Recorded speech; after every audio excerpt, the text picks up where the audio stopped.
Hi friends, പുതിയൊരു വീഡിയോയിലേക്ക് സ്വാഗതം.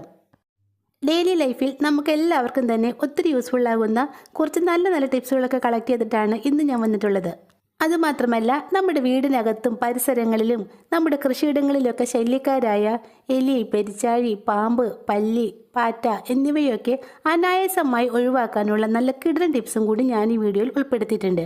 അപ്പോൾ സമയം ഒട്ടും തന്നെ കളയാൻ നമുക്ക് വീഡിയോയിലേക്ക് പോവാം. ഇതുപോലുള്ള ഫ്ലാസ്ക് ഒക്കെ നമ്മൾ യൂസ് ചെയ്തതിന് ശേഷം കുറേ നാളത്തേക്ക് ഇങ്ങനെ അടച്ചു വെച്ച് കഴിഞ്ഞ് തുറക്കുമ്പോൾ വല്ലാത്തൊരു ബാഡ് സ്മെൽ ഉണ്ടാവാറില്ലേ? അതുപോലെ തന്നെ നമ്മുടെ ഫുഡ് ഐറ്റംസ് ഒക്കെ ചൂടാറാതെ സൂക്ഷിക്കുന്ന കാസറോളും ഇതുപോലെ തന്നെ യൂസ് ചെയ്തതിന് ശേഷം കുറച്ച് നാൾ അടച്ചു വെച്ച് കഴിഞ്ഞ് പിന്നീട് അത് തുറക്കുമ്പോൾ അതിൽ നിന്നും വല്ലാത്ത സ്മെല്ലുണ്ടാവാറുണ്ട്. ഉപയോഗത്തിന് ശേഷം അടച്ചു വെക്കുന്ന നമ്മുടെ ഫ്ലാസ്കിൻ്റെയും കാസറോളിൻ്റെയൊക്കെ ആ ബാഡ് സ്മെല്ല് മാറി കിട്ടുന്നതിന് വേണ്ടിയുള്ള നല്ലൊരു ടിപ്പാണ് കേട്ടോ ഇനി പറയുന്നത്. കുറേ നാളത്തേക്കൊക്കെ അടച്ചു വയ്ക്കാനുള്ള നമ്മുടെ ഫ്ലാസ്കും കാസറോളൊക്കെ സോപ്പിട്ട് നന്നായിട്ട് കഴുകി തുടച്ച് ഉണക്കിയെടുത്തതിന് ശേഷമാണ് ഈ ടിപ്പ് ചെയ്യേണ്ടത്. ഇതിനായിട്ട് നമുക്ക് വേണ്ടത് കുറച്ച് ന്യൂസ് പേപ്പർ കഷ്ണങ്ങളാണ് കേട്ടോ. നന്നായിട്ട് കഴുകി തുടച്ച് ഉണക്കിയെടുത്ത് നമ്മുടെ ഫ്ലാസ്കിലേക്കും കാസറോളിലേക്കും ഒക്കെ ഈ ന്യൂസ് പേപ്പർ കഷ്ണങ്ങൾ ഇതുപോലെ ഒന്ന് വെച്ചു കൊടുക്കാം. ചെറുതായി മുറിച്ച പേപ്പർ പീസ് ഇട്ടതിന് ശേഷം നമ്മുടെ ഫ്ലാസ്കും കാസറോളൊക്കെ നന്നായിട്ടൊന്ന് അടച്ച് സൂക്ഷിച്ച് വയ്ക്കാം. ഇനി ഇത് എത്ര നാൾ കഴിഞ്ഞിട്ട് തുറന്നാലും ഇതിൽ നിന്നും ഒട്ടും ബാഡ് സ്മെൽ ഉണ്ടാവില്ല. ഫ്ലാസ്കിൻ്റെ ഉള്ളിലും കാസറോളിൻ്റെ ഉള്ളിലേക്ക് ഉണ്ടാവുന്ന ആ ചീത്ത മണം നമ്മൾ ഇട്ടുകൊടുത്ത പേപ്പർ വലിച്ചെടുത്തോളും. അതുകൊണ്ട് എത്ര നാൾ കഴിഞ്ഞിട്ട് തുറന്നാലും ഇതൊക്കെ നല്ല ഫ്രഷ് ആയിട്ട് തന്നെ ഇരിക്കും. എല്ലാവർക്കും യൂസ്ഫുൾ ആകുന്ന നല്ലൊരു ടിപ്പല്ലേ ഇത്? അറിയാത്തവരുണ്ടെങ്കിൽ ഉറപ്പായിട്ടും ചെയ്ത് നോക്കണേ. കിച്ചൺ സിങ്കിലിട്ടാണ് നമ്മളെല്ലാവരും തന്നെ പാത്രമൊക്കെ കഴുകിയെടുക്കുന്നത്. പാത്രം കഴുകുന്നത് മാത്രമല്ലല്ലോ, വെജോ നോൺ വെജോ അങ്ങനെയുള്ളതെല്ലാം കഴുകുന്നതും ക്ലീൻ ചെയ്യുന്നതും ഒക്കെ ഈ സിങ്കിൽ വെച്ച് തന്നെയല്ലേ. മുറ്റത്തൊക്കെ വെച്ച് ചെയ്യുന്നവരുണ്ടാകും, എന്നാലും ഫ്ലാറ്റുകളിലൊക്കെ താമസിക്കുന്നവർക്ക് ഈ സിങ്ക് തന്നെയാണ് ഒരു ആശ്രയം. സിങ്കിൽ വെച്ച് ഇങ്ങനെ പാത്രങ്ങളൊക്കെ കഴുകി കഴിയുമ്പോഴേക്കും നമ്മുടെ ഡ്രസ്സെല്ലാം നനഞ്ഞ് ചീഞ്ഞ് കൊള്ളായിട്ടുണ്ടാകും. മാത്രമല്ല, മീൻ ഇറച്ചിയൊക്കെ കഴുകുന്ന സമയത്ത് അതിൻ്റെയൊക്കെ വെള്ളമൊക്കെ തെറിച്ച് നമ്മുടെ ഡ്രസ്സിന് വല്ലാത്തൊരു സ്മെല്ല് ഉണ്ടാകും. എത്ര കഴുകിയാലും ആ സ്മെല്ലോട്ട് പോവുകയുമില്ല. ചിലരൊക്കെ ഇതുപോലുള്ള ഏപ്രണൊക്കെ കെട്ടിയതിന് ശേഷമാണ് പാത്രമൊക്കെ വാഷ് ചെയ്യാറുള്ളത്. ഇങ്ങനെയുള്ള സാധാ ഏപ്രണൊക്കെ കെട്ടി പാത്രം കഴുകിയെടുക്കുമ്പോൾ ആ ഏപ്രണും നനയും, നമ്മുടെ ഡ്രസ്സും നനയും. നമ്മുടെ സാധാ ഏപ്രണിലേക്ക് വെറും 4 പിന്നുകൊണ്ട് ഇങ്ങനെ ഒരു സൂത്രം ചെയ്ത് വെച്ചാൽ ഇനി എത്ര പാത്രം കഴുകിയാലും ഒരു തുള്ളി വെള്ളം പോലും നമ്മുടെ ഡ്രസ്സിലേക്ക് തെറിക്കില്ല. അതുമാത്രമല്ല, ഈ സൂത്രം ചെയ്താൽ നമ്മുടെ ഏപ്രണും ഒട്ടും തന്നെ നനയില്ല. ഞാനിവിടെ ഇതുപോലെ ഒരു സാധാ ഏപ്രണാണ് എടുത്തിട്ടുള്ളത്. ഇനി ഇത് നമുക്കൊരു വാട്ടർ പ്രൂഫ് ഏപ്രൺ ആക്കി മാറ്റിയെടുക്കാം. വളരെ ഈസി ആയിട്ട് എല്ലാവർക്കും ചെയ്യാൻ പറ്റുന്ന ഒരു ടിപ്പാണ് കേട്ടോ ഇത്. അതെന്താണെന്ന് നോക്കിയാലോ? നമ്മൾ സാധനങ്ങളൊക്കെ വാങ്ങിച്ചുകൊണ്ട് വന്നിട്ട് വെറുതെ വലിച്ചെറിഞ്ഞ് കളയുന്ന ഒരു ഷെമ്മി കവറും 4 പിന്നും മാത്രം മതി നമ്മുടെ ഏപ്രൺ വാട്ടർ പ്രൂഫ് ആക്കിയെടുക്കാൻ. ഞാനിവിടെ അത്യാവശ്യം വലുപ്പമുള്ള ഒരു ഷെമ്മി കവറാണ് എടുത്തിട്ടുള്ളത്. ഇനി ഇതിൻ്റെ 2 അറ്റവും നമുക്കൊന്ന് മുറിച്ച് മാറ്റാം. കവറിൻ്റെ താഴ്ഭാഗവും മുകൾ ഭാഗവും മുറിച്ചതിന് ശേഷം അതിൻ്റെ ഒരു സൈഡൊന്ന് മുറിച്ച് ഓപ്പൺ ആക്കി എടുക്കാം. ഇപ്പോൾ നമ്മുടെ കവർ റെഡിയാക്കി എടുത്തിട്ടുണ്ട്. ഇനി നമ്മുടെ സാധാ ഏപ്രൺ ഒരു ടേബിളിലേക്ക് ഒന്ന് വിരിച്ചിട്ട് കൊടുക്കാം. ഏപ്രൺ ടേബിളിലേക്ക് വിരിച്ചതിന് ശേഷം നമ്മൾ മുറിച്ച് വെച്ചേക്കുന്ന കവർ എടുത്ത് ഏപ്രൻ്റെ മുകളിലേക്ക് ഇതുപോലെ ഒന്ന് വെച്ച് കൊടുക്കാം. ഏപ്രൻ്റെ മുകൾ ഭാഗത്തുള്ള ഷേപ്പ് പോലെ തന്നെ നമ്മുടെ കവറിൻ്റെ മുകൾ ഭാഗത്തും ഒന്ന് ഷേപ്പാക്കി മടക്കി വയ്ക്കാം.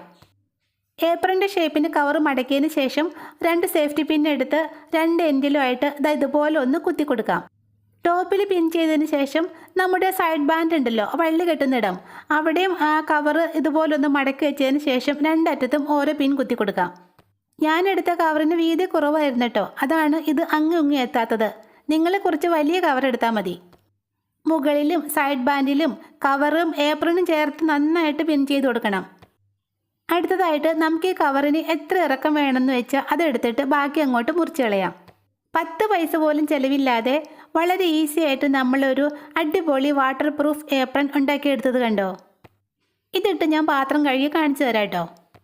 സാധാ ഏപ്രൺ കെട്ടി പാത്രം കഴുകുന്നതും ഇതുപോലുള്ള വാട്ടർ പ്രൂഫ് ഏപ്രൺ കെട്ടി പാത്രം കഴുകുന്നതും തമ്മിലുള്ള വ്യത്യാസം നിങ്ങളൊന്ന് കണ്ടു നോക്ക്. കണ്ടോ? എത്ര പാത്രം കഴുകിയാലും എത്ര വെള്ളം വീണാലും നമ്മുടെ ഡ്രസ്സ് ഇനി ഒരു തുള്ളി പോലും നനയില്ല. ഡ്രസ്സ് മാത്രമല്ല കേട്ടോ, നമ്മുടെ ഏപ്രണും ഒട്ടും തന്നെ നനയില്ല.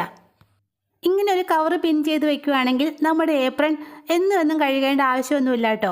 ആഴ്ചയിലൊരിക്കൽ ഒന്ന് വാഷ് ചെയ്തെടുത്താൽ മതി. അതുമാത്രമല്ല, കവർ അഴുക്ക് പിടിക്കുകയോ കീറി പോവുകയോ ചെയ്താൽ അത് മാറ്റിയിട്ട് വേറെ കവർ പിൻ ചെയ്ത് കൊടുക്കുകയും ചെയ്യാം. തുന്നലും തയ്യലും ഒന്നും അറിയാത്തവർക്കും വളരെ എളുപ്പത്തിൽ നിമിഷ നേരം കൊണ്ട് ചെയ്യാൻ പറ്റുന്ന ഒരു ടിപ്പല്ലേ ഇത്. നമ്മുടെ അടുത്ത ടിപ്പ് ചെയ്യാനായിട്ട് ഞാനിവിടെ എടുത്തിരിക്കുന്നത് സ്പൈസസിലൊക്കെ കിട്ടുന്ന തക്കോലാണ് കേട്ടോ. സ്പൈസസിൻ്റെയൊക്കെ ആ സ്മെല്ല്, അതായത് ഗ്രാമ്പൂ, പട്ട, തക്കോലം ഇവയുടെയൊക്കെ ആ സ്മെല്ല് നമ്മുടെ വീടിനകത്തും പരിസരത്തുമുള്ള എലി, പല്ലി, പാറ്റ, കൊതുക് എന്നിവയെ തുരത്തി ഓടിക്കാനുള്ള നല്ലൊരു റെമഡിയാണ് കേട്ടോ. വെറും രണ്ട് തക്കോലം മാത്രം മതി നമ്മുടെ ടിപ്പ് ചെയ്യാനായിട്ട്. ആദ്യം തന്നെ നമുക്കിത് നന്നായിട്ടൊന്ന് പൊടിച്ചെടുക്കാം. ഞാനിവിടെ ഒരു ഇടികല്ലിലേക്ക് ഇട്ടാണ് കേട്ടോ ഇത് പൊടിച്ചെടുക്കുന്നത്.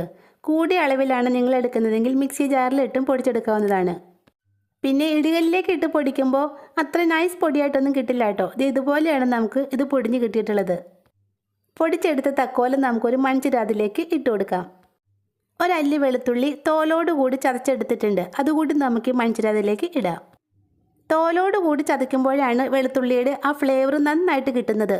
അതുകൊണ്ട് വെളുത്തുള്ളി തോലോടുകൂടി തന്നെ ചതച്ചെടുക്കാൻ ശ്രദ്ധിക്കണേ. ചതച്ചെടുത്ത വെളുത്തുള്ളി കൂടി നമുക്ക് ആ മൺചിരാതിലേക്ക് ഇട്ട് കൊടുക്കാം. ഇതിലേക്ക് കുറച്ച് വെളിച്ചെണ്ണയോ നല്ലെണ്ണയോ ഒഴിച്ചതിന് ശേഷം നല്ലതുപോലെ ഒന്ന് ഇളക്കി മിക്സാക്കി എടുക്കാം. വെളുത്തുള്ളിയും തക്കോലവും എണ്ണയും ചേർത്ത് നന്നായിട്ടൊന്ന് ഇളക്കി മിക്സാക്കിയ ശേഷം നമുക്കിതിലേക്ക് ഒരു തിരി ഇട്ട് കൊടുക്കാം. ഇനി ഇത് അരമണിക്കൂർ നേരത്തേക്ക് ഒന്ന് റെസ്റ്റ് ചെയ്യാനായിട്ട് മാറ്റി വയ്ക്കാം.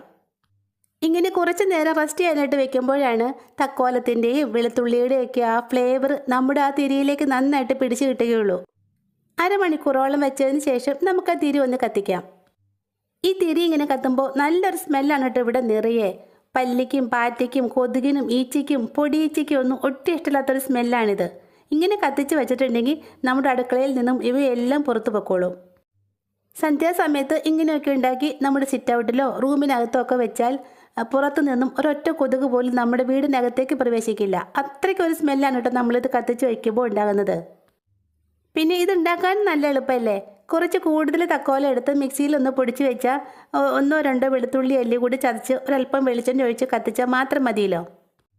വീടിനകത്ത് ഒളിച്ചിരിക്കുന്ന കൊതുകിനെയും ഈച്ചയെയും ഒക്കെ തുരത്തി ഓടിക്കാനുള്ള നല്ലൊരു മരുന്നാണിത്. മാത്രമല്ല കെമിക്കൽസ് ഒട്ടും തന്നെ ചേർക്കാത്തതുകൊണ്ട് കുഞ്ഞുങ്ങളുള്ള വീടുകളിൽ പോലും ധൈര്യമായിട്ട് നമുക്കിത് ഉപയോഗിക്കാം. അപ്പോൾ കൊതുകിൻ്റെയും ഈച്ചയുടെയൊക്കെ ശല്യം കൂടുതലുള്ള ഈ സമയത്ത് ഉറപ്പായിട്ട് നിങ്ങൾ ഈ ടിപ്പും ചെയ്ത് നോക്കണേ. അടുത്ത ടിപ്പ് ചെയ്യാനായിട്ട് ഞാനിവിടെ ഇതുപോലുള്ള നല്ല പഴുത്ത ഒരു തക്കാളിയാണ് എടുത്തിട്ടുള്ളത്. നമ്മുടെ വീടിനകത്തും പരിസരത്തും കൃഷിയിടങ്ങളിലേക്കുള്ള എലി, പെരിച്ചാഴി എന്നിവയെ കൂട്ടത്തോടെ തുരത്തി ഓടിക്കാനുള്ള നല്ലൊരു ടിപ്പാണ് കേട്ടോ നമ്മൾ തക്കാളി വെച്ച് ചെയ്യുന്നത്. എലിക്കും പെരിച്ചാഴിക്കൊക്കെ ഒത്തിരി ഇഷ്ടമുള്ളൊരു ഐറ്റമാണ് തക്കാളി. അത് നല്ല പഴുത്ത തക്കാളിയാണെങ്കിൽ അവ കൂട്ടത്തോടെ വന്ന് ഇത് തിന്നോളും. അതുമാത്രമല്ല ഇങ്ങനെ എലികളെ ഇല്ലാണ്ടാക്കി കഴിഞ്ഞാൽ നമ്മുടെ പരിസരത്തുള്ള പാമ്പിൻ്റെ ശല്യവും ഗണ്യമായി കുറയും. തക്കാളി ഞാനിവിടെ ഇതുപോലെ ഒന്ന് മുറിച്ചെടുത്തിട്ടുണ്ട്. ഇനി നമുക്കിതിലേക്ക് കുറച്ച് ഐറ്റംസ് കൂടി ചേർത്ത് കൊടുക്കാം. ഇതിലേക്കായിട്ട് നമുക്ക് കുറച്ച് തീപ്പെട്ടി കൊള്ളികൾ വേണം. ഒരു 7-8 തീപ്പെട്ടി കൊള്ളികളാണ് ഞാനിവിടെ എടുത്തിട്ടുള്ളത്. തീപ്പെട്ടി കമ്പിൻ്റെ അറ്റത്തുള്ള ആ മരുന്ന് മാത്രമാണ് നമുക്കിവിടെ ആവശ്യമുള്ളത്. അത് കൈകൊണ്ട് ഇതുപോലെ ഒന്ന് ഞരടി പൊടിച്ചെടുക്കാം. ഫോസ്ഫറസ് സെസ്ക്യൂ സൾഫൈഡ്, പൊട്ടാസ്യം ക്ലോറേറ്റ് എന്നീ ഹാംഫുൾ കെമിക്കൽസാണ് നമ്മുടെ തീപ്പെട്ടി കമ്പിൻ്റെ ഈ ഹെഡിലുള്ളത്. ഏത് ജീവികളുടെ ഉള്ളിലേക്കും ഇത് കൂടിയ അളവിൽ ചെന്ന് കഴിഞ്ഞാൽ അത് അവയുടെ ഡൈജഷനെ ബാധിക്കുകയും ക്രമേണ ആ ജീവികൾ ചത്തുപോവുകയും ചെയ്യും. അതുകൊണ്ട് കുഞ്ഞുങ്ങളൊക്കെ തീപ്പെട്ടി എടുക്കുമ്പോൾ പ്രത്യേകം ശ്രദ്ധിക്കണേ. ഈ തീപ്പെട്ടി കമ്പൊക്കെ വായിൽ വെച്ച് അവരിങ്ങനെ ചപ്പി കുടിക്കും. അപ്പോൾ അതിലെ കെമിക്കൽസൊക്കെ കുഞ്ഞുങ്ങളുടെ വയറ്റിലെത്തുകയും അത് പല ആരോഗ്യ പ്രശ്നങ്ങൾ ഉണ്ടാക്കുകയും ചെയ്യും. അതുമാത്രമല്ല കൂടിയ അളവിൽ ഈ മരുന്നൊക്കെ ഉള്ളിൽ ചെന്നാൽ കുഞ്ഞുങ്ങൾക്ക് അപകടം സംഭവിക്കാനും സാധ്യതയുണ്ട്. 8 തീപ്പെട്ടി കമ്പിലെയും മരുന്ന് ഞാനിവിടെ തക്കാളിയുടെ മുകളിലേക്ക് ഇട്ട് കൊടുത്തിട്ടുണ്ട്. ഇനി നമുക്കിതിലേക്ക് ഒരു 1/4 ടീസ്പൂൺ ബേക്കിംഗ് സോഡ കൂടി ഇട്ട് കൊടുക്കാം. ആസിഡിക് നേച്ചർ ആണല്ലോ നമ്മുടെ തക്കാളി. അപ്പോൾ നമ്മുടെ തക്കാളിയിലുള്ള ആസിഡും അതുപോലെ തീപ്പെട്ടി കമ്പിലുള്ള കെമിക്കൽസും നമ്മൾ ഇട്ട് കൊടുത്ത ബേക്കിംഗ് സോഡയും കൂടി ചേരുമ്പോൾ നല്ലൊരു കെമിക്കൽ റിയാക്ഷനാണ് ഇവിടെ നടക്കുന്നത്. എലി, പെരിച്ചാഴി എന്നിവയെ കൂട്ടത്തോടെ കൊന്നൊടുക്കാനുള്ള നമ്മുടെ മരുന്ന് ഇവിടെ റെഡി ആയിട്ടുണ്ട്. പക്ഷേ ഇതിങ്ങനെ വെച്ചാലൊന്നും എലിയും പെരിച്ചാഴിയും ഒന്നും ഇതിൻ്റെ അടുത്തേക്ക് പോലും വരില്ല. അതിന് വേണ്ടി നമുക്കിതിലേക്ക് ഒരൈറ്റം കൂടി ചേർത്ത് കൊടുക്കാം. മണം പിടിച്ച് വരുന്ന ജീവികളാണ് എലികൾ. അപ്പോൾ എലികളെ നമ്മുടെ മരുന്നിനടുത്തേക്ക് ഒന്ന് ആകർഷിക്കുന്നതിന് വേണ്ടി നമുക്കിതിലേക്ക് ഒരല്പം ശർക്കര ഇട്ട് കൊടുക്കാം. ഒരു കുഞ്ഞു പീസ് ശർക്കര നന്നായിട്ടൊന്ന് പൊടിച്ചതിന് ശേഷം നമുക്ക് ഈ തക്കാളിയുടെ മുകളിലേക്ക് ഒന്ന് സ്പ്രെഡ് ചെയ്ത് കൊടുക്കാം. തക്കാളി നീരും ശർക്കരയും ചേർന്നപ്പോൾ നല്ലൊരു സ്മെല്ലാണ് കേട്ടോ. എലികളെയും പെരിച്ചാഴികളെയൊക്കെ ആകർഷിക്കാൻ പോകുന്ന നല്ലൊരു സ്മെല്ലാണിത്. എലി, പെരിച്ചാഴി എന്നിവയുടെ ശല്യമുള്ള സ്ഥലങ്ങളിൽ, അതായത് നമ്മുടെ മുറ്റത്തിൻ്റെ അരികിലും കാർ പോർച്ചിലും മതിലിൻ്റെ സൈഡിലും ഒക്കെയാണ് എലിയുടെയും പെരിച്ചാഴിയുടെയൊക്കെ ശല്യം കൂടുതലായിട്ടുള്ളത്. അവിടെയൊക്കെ നമുക്ക് ഇതുപോലുള്ള ഓരോന്നുണ്ടാക്കി വയ്ക്കാം. സന്ധ്യാസമയത്താണ് എലിയൊക്കെ തീറ്റ തേടി നമ്മുടെ വീടിൻ്റെ പരിസരത്തേക്ക് വരുന്നത്. അപ്പോൾ ആ സമയത്ത് ഉണ്ടാക്കി വയ്ക്കുന്നതാണ് ഏറ്റവും നല്ലത്. തക്കാളിയുടെയും ശർക്കരയുടെയൊക്കെ മണം പിടിച്ചു വരുന്ന എലികൾ നമ്മുടെ മരുന്ന് മുഴുവനോടെ തന്നെ തിന്നും. അങ്ങനെ അവയുടെ വയറിനകത്ത് നമ്മുടെ മരുന്നെത്തുമ്പോൾ തീപ്പെട്ടിക്കൊള്ളിയിലെ കെമിക്കൽസും നമ്മുടെ ബേക്കിംഗ് സോഡയും ചേർന്ന് അവയുടെ വയറിനുള്ളിൽ പ്രവർത്തിക്കും. കെമിക്കൽസ് എല്ലാം കൂടി ചേർന്ന് അവയുടെ ദഹന വ്യവസ്ഥയെ ബാധിക്കുകയും അവ വെള്ളത്തിനായി ദാഹിച്ച് പരവേശപ്പെട്ട് എങ്ങോട്ടെങ്കിലേക്ക് ഓടിപ്പോവുകയും ചെയ്യും. അപ്പോൾ ഹാംഫുള്ളായ കെമിക്കൽസ് ഒന്നും തന്നെ ഇല്ലാതെ, പൈസ മുടക്ക് അധികമൊന്നും ഇല്ലാതെ തന്നെ നമ്മുടെ പരിസരത്തുള്ള എലികളെ കൂട്ടത്തോടെ തുരത്തി ഓടിക്കാനുള്ള ഈ ടിപ്സ് നിങ്ങൾക്ക് യൂസ്ഫുള്ളായി തോന്നുവാണെങ്കിൽ ഈ ചാനൽ സബ്സ്ക്രൈബ് ചെയ്തേക്കണേ. താങ്ക്